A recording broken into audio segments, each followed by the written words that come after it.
Happy Tuesday. I hope you are all doing fantastic. I wanted to come to you today for part three in series of Facebook Lives.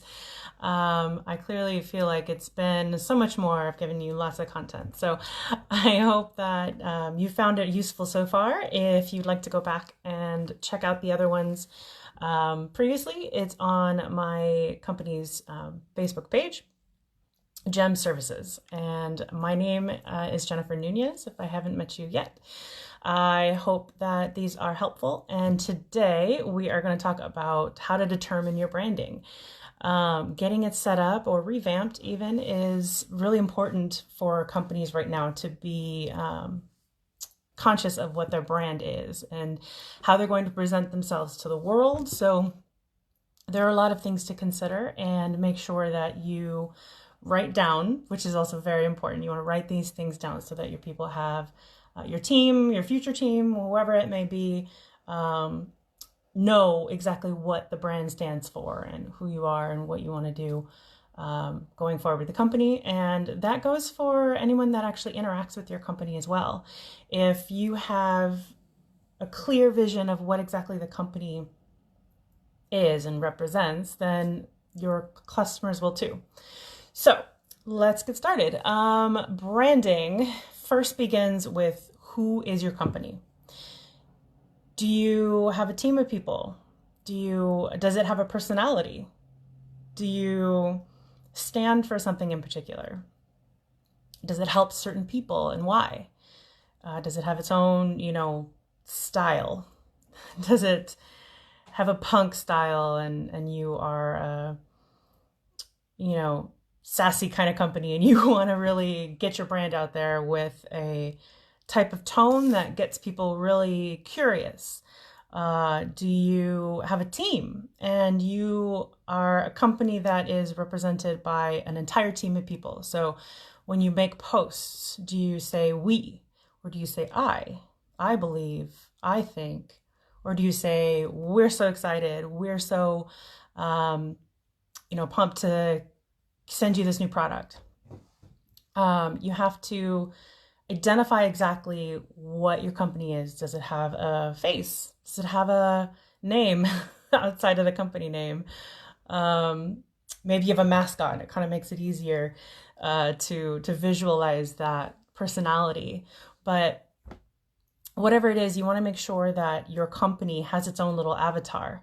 So if I used this example before, if you're Wendy's, they have a really interesting Twitter where they actually respond with really witty comebacks, coming against, competitors and things like that. So do you want to be really witty and have that view for your brand? Do you want it to be very athlete focused like Nike? Do you want it to be an activist focus?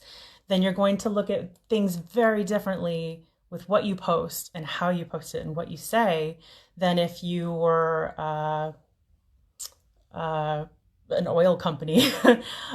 So you want to make sure that whatever it is that your company represents, that you stick to that.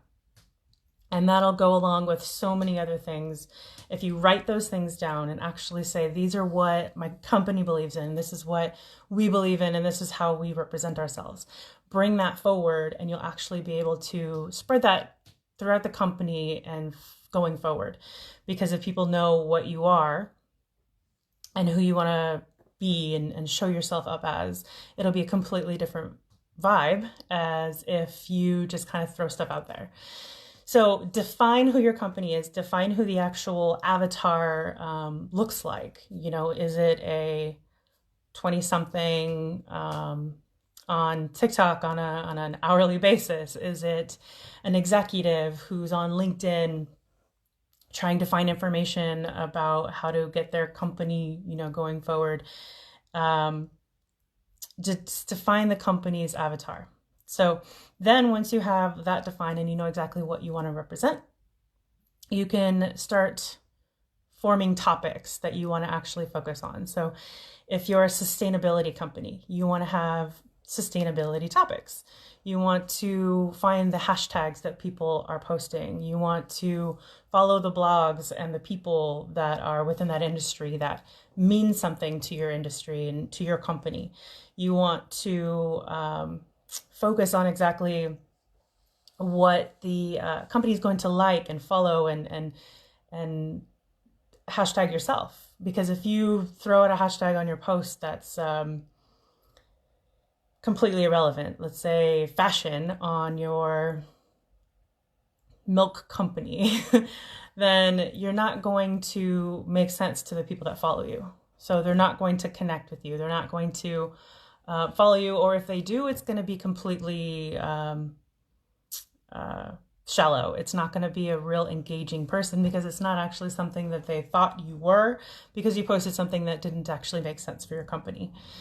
So make sure with topics and hashtags and posts that you create or share that they're relevant to this company and what your brand is. So don't share, obviously, your competitors, but don't share something about a science blog if you're in the fashion industry. There's not usually a correlation there. So you want to make sure that you are what you represent and you talk to the people that you want to talk to. So if you're selling clothes and your people aren't really interested in hearing about science from your company, then that's probably not going to be the right place for that. So make sure that when you talk to these people, your brand is represented as exactly what you say, what you post, and the way that you respond also. So if you respond in a way that's actually very curt or very short or sort of rude, or however people may perceive it, say hi if you're here. Thanks. Then people will, be confused. If you're putting out a really fluffy and happy viewpoint, and then you go and comment on someone's, post that says, "Oh, well, I don't like this." Well, people are going to be very put off by that, and they'll see it. So make sure that your brand story goes all the way through to everything you do, to who you follow, to what you post, what you like, what you comment on, everything. Everything can be seen. Just remember that everything you do can be seen by other people. I've avoided companies myself where they have posted something that I thought was rude as a response. So just be careful what you put out there. Your brand needs to be represented in everything you do. Your hashtags you follow, everything is seen. Your likes, your comments, keep it all in line with the I or the we. All of that goes in line. Okay. So finally, your brand avatar should have a style, and that includes color schemes. So you probably have your company's brand colors. Whether or not you're keeping those or changing them and revamping, you have a specific style that you like, or rather that your company likes. So keep that consistency everywhere you go, whether it's your Instagram feed, if it's your website, if it's your headers on all of your social media, your banners and all that. Keep as much consistency as you can with the colors and the fonts and all these little things, because if you start changing everything all the time and just playing with it constantly, people are going to be really confused, and they might not know that it's even the same company. So your branding doesn't actually get noticed as your company. You start to just get noticed as some random company sending things. So oftentimes I get companies sending me different emails from different people, different names, different styles, all these things. And I get really confused because I don't know who this person is. I don't know who they are, why they're emailing me. And oftentimes it just gets deleted because they're not consistent. They're constantly sending different peoples as senders, or different emails, or different styles, or different branding and all these things. So I get, distracted by that, and I don't actually see the company for what they want to be portrayed as. So branding and consistency is very key when you're talking about your company and how you want to show up. Do you want to show up as professional and constantly only talking about, business details or finance, anything like that? Or do you want to be real fun and show your, employees on every platform, whatever it is, be consistent and do it to whatever, in whatever way that your company actually should be portrayed as, because that's the person that your customers are going to connect with. They're actually going to want to see the consistency. I mean, if you called up a friend this week and said, hey, I want to hang out, and then next week you're like, no, I don't really feel like seeing you, there's no consistency there. And it's kind of similar in the sense of, if you are emailing someone with one name and then with another name the next week, there's no consistency there. There's no connection to that person that emails is something different every week. So you want to make sure that the colors, everything having to do with your brand is actually the same throughout.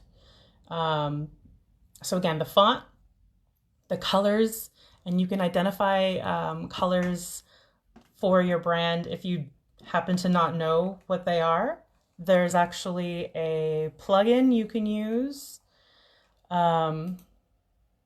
called Eyedropper, and it's a Chrome add-on. I'm sure it's for multiple different browsers, but it's a Chrome add-on, and you can actually select a color that you are looking at and identify exactly what the number is, the actual color number, and use that in your emails, in your images, in your website, in your hover over buttons, whatever you can make it a part of.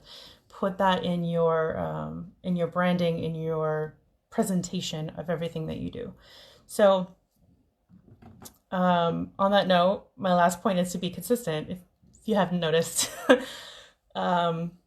being consistent means following through. And if you write this all down, you can be consistent no matter who is handling your branding. So if you hire someone like me, then you can actually hand them, hey, this is our branding document. This is exactly who we are, how we talk to other people, how we want to be represented. These are the colors we use. This is the top industries we follow or share from. You have no idea how helpful that is for anyone that's going to come in and pick up your marketing. So for someone like me as a freelancer, or someone you hire, any type of aspect of that marketing will be really clear and really solid, and it won't be a question of who's coming in and doing your marketing, because a lot of times if they change people, you can really tell that it's someone new or something completely different. It's a different style, a different way of talking. So really make that a point, and I hope that this helps you either fine-tune your branding or improve it or create it from scratch. So if you have any questions, again, my name is Jennifer, and you can email me at jennifer@gemservices.co. Thanks so much, and have a wonderful rest of your week.